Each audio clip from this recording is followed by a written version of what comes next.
So going back, so noong nagkakaroon ng giyera unang panahon, ito ngayon ang ginagamit nilang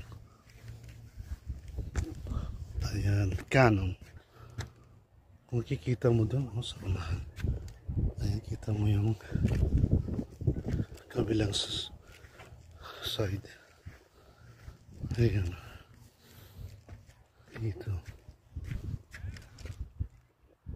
So hindi siya hindi safe siya dahil dyan sa mga mount na yan.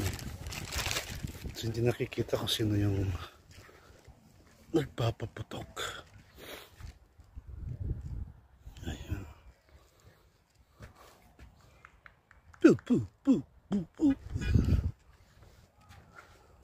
Dito tayo, titira tayo. Ito yan. So ganito, no? Ayan.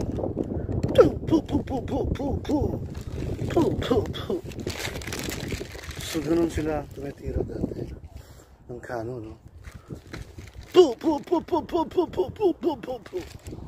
Ganun sila tumitira. Tapos natamaan nila yung mga kalaban nila doon. Oh, diba?